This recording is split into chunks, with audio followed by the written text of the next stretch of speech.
What's up, everybody? Welcome on into the Slate. Thank you for being with us to close out what might be your work week anyway. It's a Friday, so I guess that's true for most people. We're happy to be here with you. Adam Kaufman, Matt LaMarca, and a little bit Jeff Ulrich will join us. We'll talk a little RBC heritage as well as the NHL, the Stanley Cup playoffs, regular season wrapping up there imminently, but NBA playoffs are underway. LaMarca, maybe we'll do a little bit of baseball too, but NBA is front and center because we have the end of the play-in tournament tonight before the real playoffs begin tomorrow. And two very interesting games, I think. We did a fairly deep dive with Gary and Thorne yesterday into these games, but the beauty of a different analyst being here is now we can get your perspective. So before I even offer my thoughts again, I want yours. Let's start with the first game, Bulls Heat. What do you got? So kind of a weird dynamic here tonight, where both of these underdogs are like the massive public side. Yeah. 80+% of the bets on both the Bulls and the Thunder. So the public loves the underdogs. And anytime that happens, I kind of am inclined as just the contrarian in me to side with the favorites. But I'm not going to do it in this case. I think the Bulls are just the better team. If you look at since the All-Star break, the Bulls are actually third in the league in net rating, right? They're outscoring their opponents by 5.7 points per 100 possessions. They went 14-9 over that stretch. And as they showed in Wednesday's game versus the Raptors, like they just have so many different guys who can beat you offensively, right? Like in that game, it was LaVine. He had the monster third quarter, but maybe tonight it'll be DeRozan. Maybe Nick Vucevic has a big game. For the Heat, if you can stop Jimmy Butler, I don't necessarily know where the production is coming from. They got the best game that Kyle Lowry has played in like 2 years on Tuesday. He had 33 points, 5 assists, 4 rebounds. He shot 11 for 16 from the field, and they still lost by 9 points. 11 points, excuse me. Like, that he's not going to play that well again today. It's just not going to happen. So I think that despite the fact that backing a public underdog really kind of does give me the willies, I think that the Bulls are the correct side in this spot. What's interesting, I generally agree with everything that you said. And when I was talking with Gary, and I guess it was a little bit about condemning the Heat. It was more about maybe not taking the Hawks seriously, which is a whole other conversation as it relates to the Celtics and that upcoming series. But specific to the play-in tournament, I just couldn't believe how poorly Miami came out and played in that game. And Gary kind of cut me off and said, well, Koff, Miami's bad. Like, everyone wants to think of Miami like their last year's Heat. They're not. They are a terrible team. Can't shoot. Isn't defending particularly well. They pretty much played to the level that a lot of people might have expected them to play against the Hawks, or at least they played their game. It's just maybe where it was surprising is that the Hawks are also a very, very mediocre team that most of us laughed at throughout the year. And so for them to go out and, I guess, upset the Heat was a little bit of a shock. But I mean, I'm on the Bulls tonight as well. So I agree with what you're saying. I'm also on the Thunder. So I do think it will be the underdogs, or the There's one thing we can underdogs, not the betting underdogs. It's to be on the side of the public. You've never found a sharp bet in your life. I was talking with our guy Shirag earlier, and he was, we were just talking about different things that we liked, be it player props or as it related to obviously these two games or anything else on the sports book tonight for that matter. And he said, I do kind of like the preventative blowout special, I think as he put it, meaning, just parlaying the two underdogs at an advanced, like an alternate plus 10.5 spread, get them together at even money. And, at that point in time, as long as you don't think, if you think they're going to win, great. But as long as you don't think that either the Bulls or Thunder are going to get blown out, then you're doubling your money at that point in time. Do you expect both of these games are going to be close? You never know what's going to happen in the NBA. I know you don't know. I'm asking what you think. My gut feeling would be yes, that these would be two close games. But it's going to come down to who makes the shots, right? Right. I think that in the second game, right, I I have a better. I think if a game blows out, it'll be that one, because I think that the Timberwolves are just a better team, and they've had a weird year. They've had weird chemistry things down the stretch. They collapsed against the Lakers in the fourth quarter, but Yep. this Thunder team, as fun as they are, as frisky as they are, they're still one of the youngest teams that we've ever seen in the NBA. And they're a team that was widely expected to be in contention for the number one pick. I think the fact that they've gotten this far is just a major win for this team. And as we kind of saw against the Pelicans, their biggest weakness right now is they are just not capable of stopping opposing centers, particularly from just dominating them on the rebounds. So I think that as much as it's been an awful year for Rudy Gobert, I think that Rudy Gobert can come back into this spot and have a pretty major impact. We do not know definitively if he's playing yet. The expectation is he is, but we don't know definitively. I think he will. And if he doesn't, then it just means that Karl Anthony Towns will be the guy that's doing it to them on the interior. Sure. So I'm running the Timberwolves, and I like a little bit of a Rudy Gobert ladder on the rebound props potentially. So, his over is 12.5 rebounds right now. That's at minus 145. But you can grab him 17 plus rebounds at plus 320, 20 plus rebounds at plus 950. I don't hate any of those. I think that you can easily run the ladder up here with Gobert, and there's a chance that he does go for like a 2020 type of game. I think that's possible in this spot. I mentioned yesterday, and I've not wavered in this, that I've already said it, that I believe the two, again, I guess not betting underdogs, but proverbial underdogs going into this game these games are going to win, the Bulls and Thunder. What interests me are also the totals. I said yesterday, I was as soon as the line came out, I was quick to bet the over on 208.5 between the Bulls and Heat. That just feels unusually low to me. Especially if we are expecting some sort of a bounce back by Miami. The 228.5, and by all means react to that, but the 228.5 in that second game, I find harder to judge. And for that, I guess it just means it's a stay away spot for me, but I don't know where I would be inclined to go. I'm taking the under on the first game, and it seems like the sharp money is headed towards the under as well. The Heat scored 105 points against the Hawks, who have been one of the best matchups in basketball over the second half of the season. I want to say they're fourth in pace and 27th in defensive efficiency since the All-Star break. And even with Kyle Lowry scoring 33 points, they scored 105 as a team. This game is going to be slow. It's going to be a slog. And I think that this could be like a 90s type game, right? Mm-hmm. Like, it wouldn't shock me if neither team cracks 100 in this spot.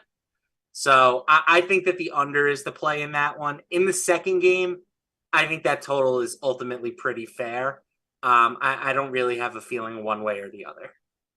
What else are you looking at with respect to these two games tonight? We haven't done a deep dive into player props. I know, obviously, you mentioned, the laddering the rebounds, but anyone that you're flocking to, be it in that first game first? So in that game, I think taking the Kyle Lowry unders makes some sense. I was actually on his over for assists in the first game, and that worked out, but clearly his props are going to be a little bit inflated just by virtue of, him having such a big game in game one. So I think you can look there. But I think the second game is really where the majority of my prop interest comes from. I mentioned the Gobert numbers. I also really like the under on 1.5 3-pointers for Josh Giddey. Yeah, that's a popular one out there today. He burned. I was on the under for him in their last game. And he had one of his best games of the season from beyond the arc. He knocked down 3 3-pointers.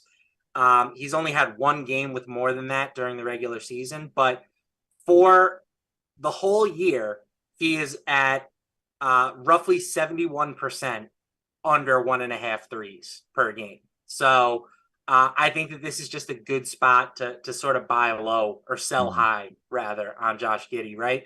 The under was closer to like minus 140, minus 150 in their last game. Now you can get it at 120.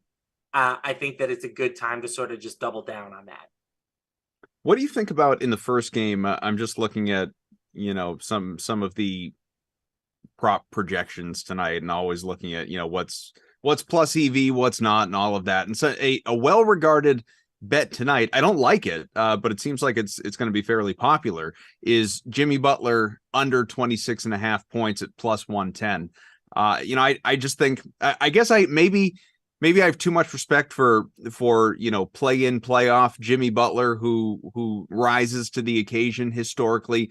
I think he's not pedestrian during the regular season. He's still one of the better players in the NBA, but not sort of the superstar level that he rises to in playoff games in recent history. But I don't know. I mean, this with a season on the line, a chance to go to the postseason, whether Miami wins or not, who knows? But I just don't see Jimmy Butler having a bad game. Yeah, I would have said the same thing on Tuesday, and Jimmy Butler had a pretty bad game. So season wasn't on the line Tuesday, though. That's fair. As I mentioned, a really good matchup against the Hawks that he should have been able to exploit. I'm not super interested in that number. The prop that I targeted in this game, and I'm not sure if it's available, so I'm just double checking real quick. Yeah, it doesn't look like it is. So I won't even mention it. You can mention it if you want. If it's not there anymore, that's fine. That happens. Patrick Beverley over 6.5 rebounds plus assists. Gotcha. Beverley, he was a disappointment last time out. It's true, but he came up with a huge rebound late in the game. He knocked down a huge 3-pointer late in the game. And you know how Patrick Beverley is. He's just going to be out there playing like his hair is on fire, running at 1,000,000 miles an hour all over the place, just trying to wreak havoc. So I think that one way or another, he will find a way to have an impact in this game. Listen, I had him at, I think it was under 13.5 points, rebounds, assists in that game. So that cashed. I'm good with Pat Bev. He and I, we gel. We're all right. All right. These two games tonight, we've talked enough about those. Let's look ahead. Well, I'll defer to you whether you want to specifically look ahead to game ones tomorrow, or if you just want to look at these series in general and how you read them. I just think that like Celtics. I like the series. I always find the series stuff more interesting than the actual. Well, I guess I will say the only sort of news that we're waiting on, or the biggest news we're waiting on, Julius Randle's a question mark for the Knicks tomorrow against Cleveland. But whether he plays or whether he doesn't, I mean, I'll just looking at these four, you tell me. I expect the Sixers to win this series. I expect the Celtics to comfortably win this series. I do expect Cleveland to beat the Knicks, and I don't know what I think is going to happen between the Warriors and Kings. I guess pedigree will tell me Golden State, but the way this season has gone for Sacramento, nothing is going to shock me. But what are you looking at? Yeah, I like the Warriors to take care of that series pretty comfortably. And it's sad because I love the Kings. I'm a huge Domantas Sabonis guy. And I love and think that they should get all the positive press that they deserve, right? Like in a year where we saw playoff teams like the Mavericks, or potential playoff teams, legitimately say like, nah, that's okay. We're not trying to win this year or we're not going to try to get into the playoffs because we don't think we have a chance to win the title. Like, it's nice to see a team just trying to get better, right? And not necessarily having this tank or title mentality. So I'm a big fan of what the Kings did this year, but they're going up against the Warriors team that with Steph Curry is just too good for them. Since the All-Star break, the Warriors are second in net rating. They're behind only the Celtics in that department. I think they take care of business pretty easily. The bets that I have actually locked in so far Mhm. I am taking the Phoenix Suns minus 2.5 games against the Clippers. Okay. Um, the Suns have not lost with Kevin Durant in the lineup yet. I'm not sure if people realize that.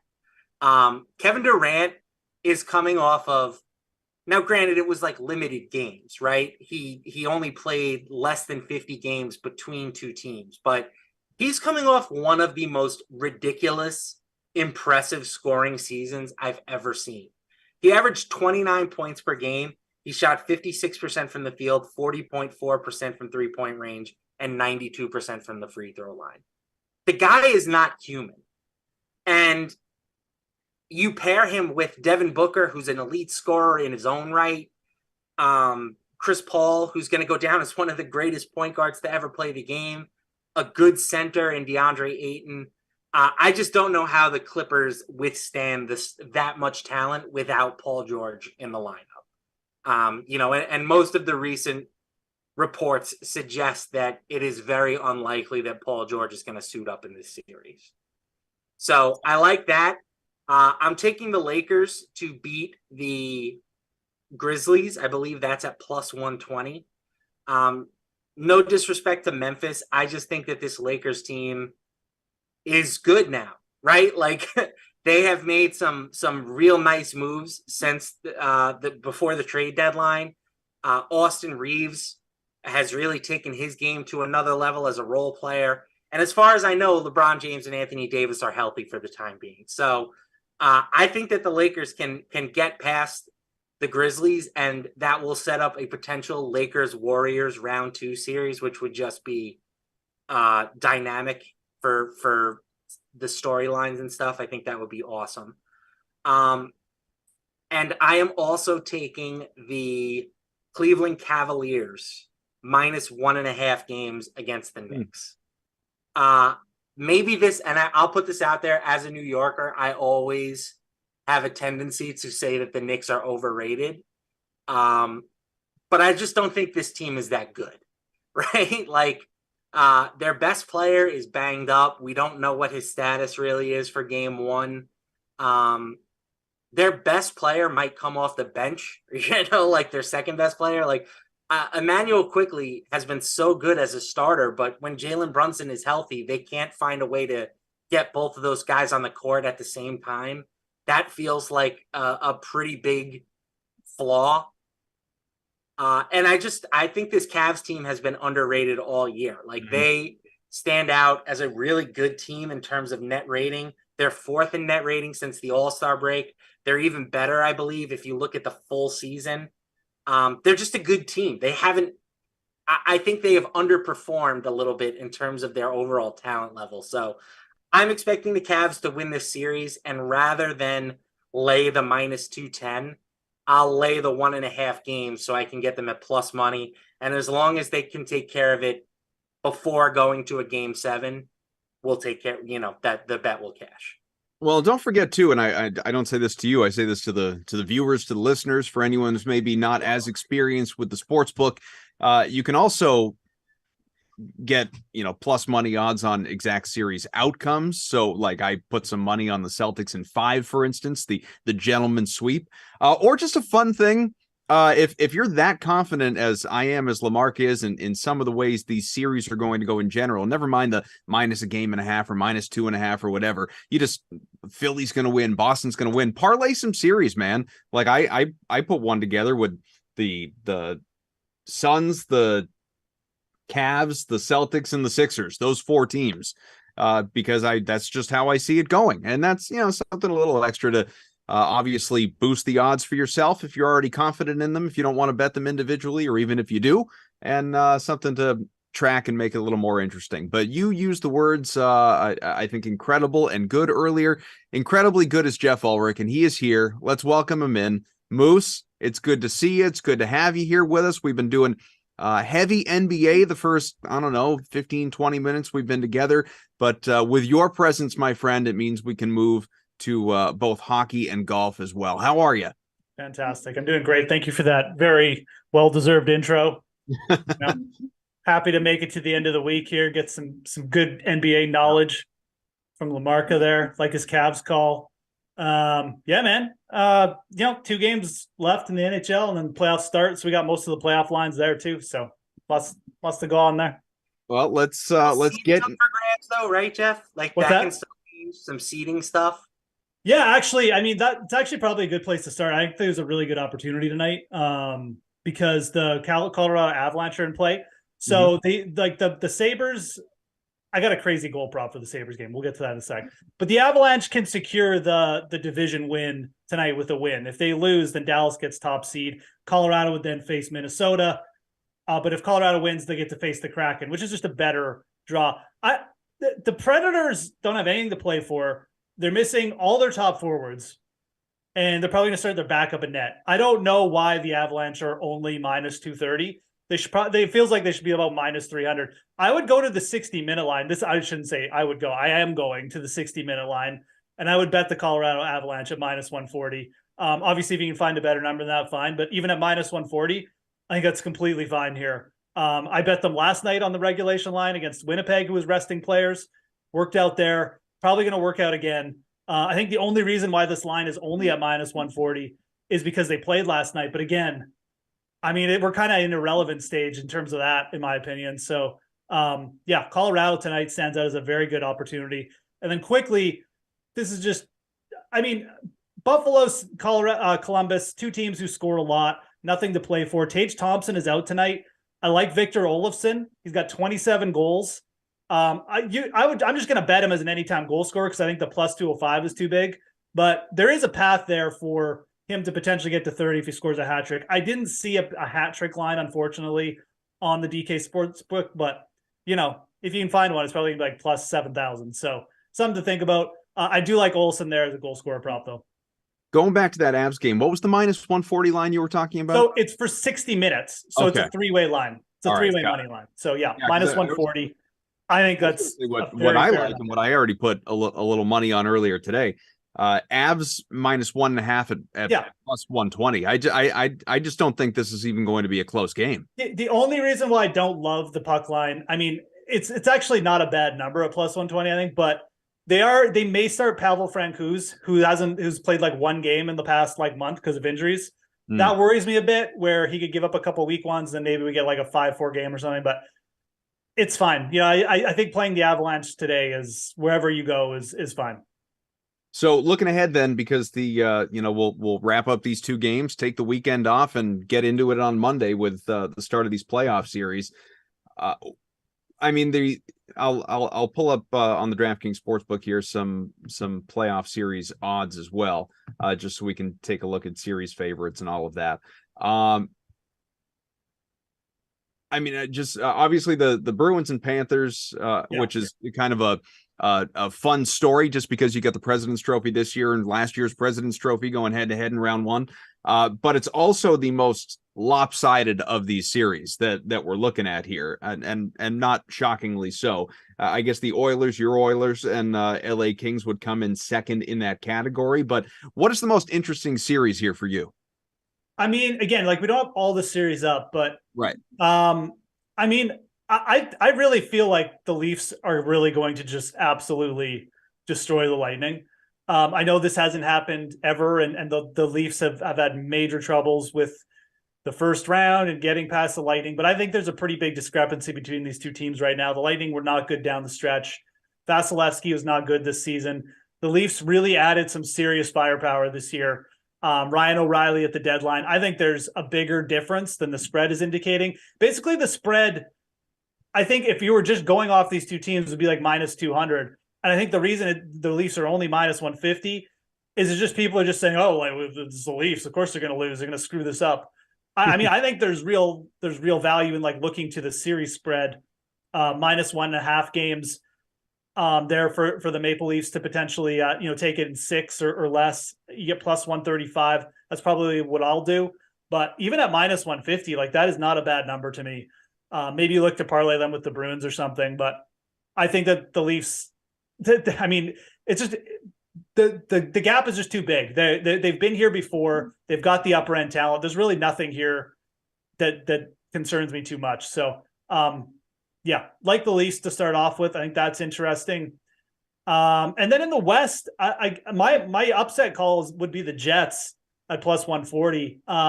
These are two teams in the Golden Knights and Jets, good defensive teams, but I think they may just cancel each other out. The Jets have a lot of top end talent, and they have a better goalie in Connor Hellebuck. And I mean, in a close series where every game could be like one goal, yeah, I'll take the team with the better goalie. So again, looking at the spread in that series too, you can get, if you can get the Jets at like plus 1.5, you're only getting minus 145. I would probably just play the Jets straight up in that series. I think there's a very good shot they win. It's a pretty good number at plus 140.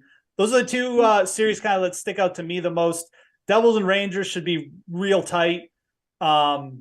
I like the Devils, but I don't know if there's any value in the line there. I was thinking about just taking that to go 7 games at plus 200. I think that's actually kind of a good call. I think there's a very good chance that series goes 7 games. I mean, I was hoping for a little bit of a better number, but yeah, it just feels like that series is destined to go 7. Yeah, and if you go to the series total games, like what can you get on 6 in that game? 6 is plus 200, 7. Yeah, I mean, I don't know. You could do both, and you could kind of like cover both, but yeah, I definitely do not mind that call at all. I think I'd almost be shocked if that series was over in less than 6 games. So yeah, that looking for a really tight series there. I think the Islanders have a little bit of interest in me from an underdog standpoint. Carolina has just absolutely dominated them over the last like 3 seasons. So it worries me a little bit, but they have a very good goalie in Sorokin. So I think if I was calling for an upset in the East, it would be the Islanders for sure. I guess, yeah, that would be my upset call. So that's kind of where I stand with these series. I think the Oilers will probably take care of the Kings in 5 or 6, but there's just really no value in the line there. Again, the Leafs are at minus 150. The Oilers are at minus 240. I'm just going to stay out. I also have an Oilers future, so I mean, whatever. Like I already have exposure there. But speaking of futures, before we go to golf, I just pulled those up for people watching, and I mean, we've known the Bruins are the favorites, been that way for a while. I guess I would say if there's any concern going into the postseasons, we don't know the exact physical condition of the Vezina favorite, Linus Ullmark. He got a little banged up his last time out, left that game early, and we haven't seen him since. So obviously Jeremy Swayman would be a starter on most teams, or not most, but many teams. He's well equipped to do the job. Has had a great season in his own right, but be good to know if the Bruins had 2 healthy goalies and not just one. That being said, if there is any fragility in net for the NHL's top goalie tandem and top defense in front of them, who's your long shot pick here? Because it's not the Oilers. They have the 3rd best odds. Yeah. Yeah, no, for sure. I mean, like from the East is just so tight, and all of the good teams have just been kind of like, I mean, I don't hate the Devils or the Rangers really, but again, like they're playing each other in the first round. So, like they're almost going to cancel each other out. I've been saying this all season. And I said this when the Oilers were at plus 1,500, you should bet them, but the West is still where the value is. The Dallas Stars are the 2nd seed, or they may even win their division, and they're at plus 1,500. Like they have better odds than the Rangers and the Devils. And like the Dallas Stars have a very winnable matchup, regardless of who they play. I think they're going to take care of the Wild or the Kraken quite easily. Plus 1,500 there. The Oilers are a better team, but like they shouldn't be half the odds of the Stars. It would not shock me if Dallas came out of the West at all. They have a very good goalie in Jake Ottinger. I think I'd rather take them the Golden Knights too. They just have more upfront talent. So I really like the Stars, and I like their number hasn't moved. Whereas the Oilers has. I still think that's the best value on the board. Again, the East, man, I don't even know what to make of it. I mean, certainly you could pick your poison with the Rangers or the Devils, but that series could go 7, and then they face the Hurricanes and they get swept the next round or something. So really tough call in the East. The value to me is out West. You can just bet the conference, bet the East to win. Yeah, but what happens then? Like that? No, I don't like that at all, because then you get like the Devils coming out or something, right? And then the Oilers have have played like half the hockey, and then they got to face Connor McDavid. No, right. I think you're discounting the Oilers and even the Avalanche if you're betting conferences. Yeah. I would stick to the bigger numbers on the teams. Speaking of discounted, Jeff, tell me why I shouldn't take Jimmy Walker to win. Former major champion Jimmy Walker to win at Three plus shot leader in the 900. clubhouse halfway home. 3 shots clear of the field. Okay, well, first of all, this is the worst event in the world to take a front runner, because basically almost every season we see the winner in the fourth round come from like 4 shots back, because it's just a very tight course, and we see players seem to go low here, like if they go out early. So, and second of all, it's like, dude, this is like the first cut. This may be like the second cut Jimmy Walker's made all season, man. I mean, yeah, he's super talented, but this could blow up so quickly, and it probably will. He's got Schauffele, he's got Scheffler chasing him.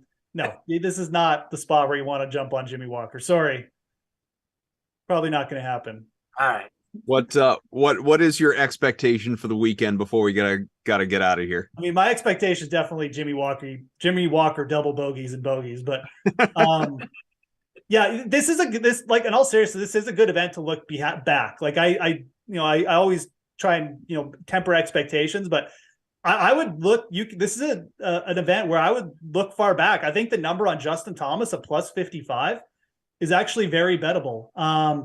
I think he got in at 5 under. Oh, did he bogey his last one? No, he's at 5 under. That's fine. He's 7 back. But again, the leader is Jimmy Walker. And we see players make up like 4 shots at this event all the time. I think that's a really, really good number on Justin Thomas, excuse me. I don't know if I'd go deeper than that. Grillo at 8,000, maybe. Grillo never wins. Justin Thomas is a good bet. And I think, again, like if you want someone a little bit higher up, both Ricky Fowler and Tommy Fleetwood, this is the kind of event that they would win, because it's higher variance. People come back from like 4 shots down. Those are pretty solid numbers. Even on Fowler at plus 3,000, I think that's pretty solid. He's played really well late. He's got himself in the mix here. So you can look far back, and I think you're getting elite players like a Justin Thomas at. I'll tell you, I wish I got some John Rahm at 60-1 before the start of the day, or whatever he was. Right. Yeah, absolutely. I mean, look, he shot 64 today. So if Scotty Scheffler wins, he gets the #1 player back. So Rahm certainly still has something to play for here. Listen, guys, I'm just happy that I had a Spieth, Scheffler, Morikawa to all make the cut prop. Morikawa didn't make it easy. A little bit of a sweat there, but looks like he's going to clear it. Projected cut at 2 under, which is it'll hold it too. Yeah. Yeah, the other 2 guys way up closer to the top. All right, we got to go. There's a Madden Sim coming up, I think. Anyway, it's a Friday, so you should strap on in, as one Brendan Glasheen used to tell you, and enjoy yourself some Madden After Dark and whatever else comes your way on a Friday night. And then a full weekend of NBA playoff hoops on the way after we wrap up the play-in tournament tonight, and of course, final things to be determined both at the RBC Heritage and in the NHL's regular season for seeding and all that good stuff. Thanks to Eamon. Thanks to Andrew, AC, running the controls. Lamarca, Moose, great to see you guys. Enjoy your weekend, fellas. Good, pal.